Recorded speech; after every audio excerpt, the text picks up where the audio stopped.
let's talk about new developments, right? Yes. Because there is a lot of Yes. really sexy new buildings in Miami. Always. Any favorite? Oh, yes, absolutely. What am I loving right now? I love the oceanfront projects, of course, the Shore Club in the Raleigh and in Bell Harbor, Rivage. Rivage Can you please is make amazing. sense of the, what was it, $12,000 a foot I saw, or $10,000 a foot? No, I cannot. How does that make sense? Like, I'm losing my mind trying to understand why Yeah. someone would pay that much per foot for some real estate in the sky when you don't have no land. Like, it You just, know, I don't get it. Listen, the press is a very powerful tool. We all know it and we all use it. You know, Right. a lot of times, like for example, a lot of the press that has come out, sometimes there's, you know, let's talk about the Faena sale from many years ago, right? Everyone for a long time thought it was one unit that Ken Griffin bought for 60 million, when in fact it was two. It was 45 and another unit below for 15. So that doesn't always come to light until later when the buildings are built, but I'm certainly not one who's going to harp on any press that lifts up the market, right? Even if it's slightly off in its stats, I still support all positive So you're media. saying some people hype some nonsense and then it's building a certain cliche like that we're talking about right now and getting clickbait. But good to know. No, I mean, right? Like, there's definitely a lot of truth in all of those incredible real estate stories, you Right. know, but sometimes there's a little behind the scenes that isn't made public for a minute. Right. I mean, marketing is key for launching any new development. We see Yeah. a lot of branded buildings now, right? We had the Porsche, then the Aston Martin, now the Bentley, like a lot of Yes. these branded buildings.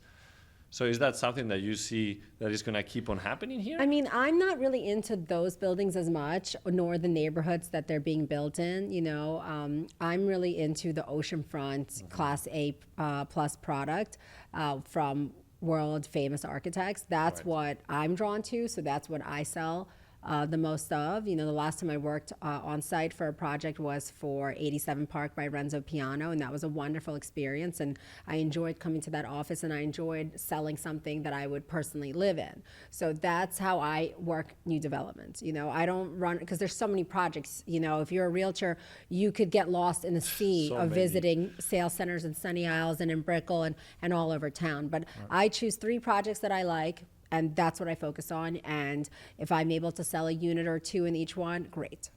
Is there a lot of demand coming from overseas? Because we've been talking a lot about US, but Yeah. we've seen Europeans also in South America, a lot of Yeah. them coming in and buying on those new developments. And they may be the buyer for Brickell, but that's not my market. And I hardly work with anyone from overseas unless they're from Canada, Okay. right? Is that why we saw the post about Canada and how you're pitching over there? Yeah, I have a billboard up in a major city center in Toronto because I have so many clients from Canada, from Toronto and Montreal. So, you know, everyone around town now has a billboard here or there or a bus or whatnot. And I don't want to do what other people are doing. I always prefer to be a market leader in marketing.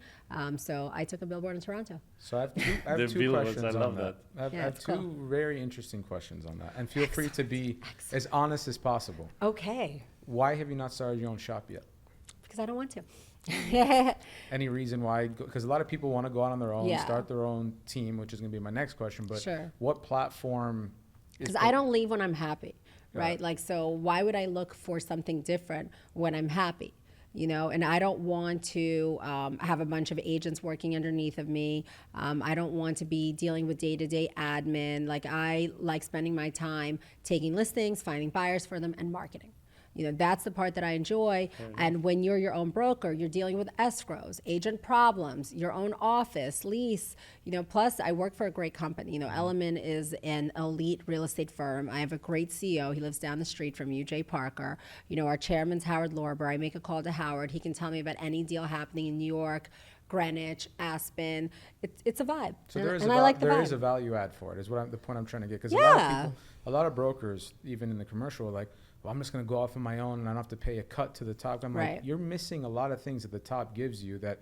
Because a lot of people have never run a business before. When you go on Right. your own, you're running a business. You're no longer a broker. And I think that's a big thing. A lot of people fall flat on their face when they think they can do it on their own. And now they have to be a broker and run a business. That's very difficult. For sure. And for me, I like to outsource as much of the stuff that I don't particularly find joy from, so I could focus on the 3 things that make me money: getting listings, finding buyers, and marketing.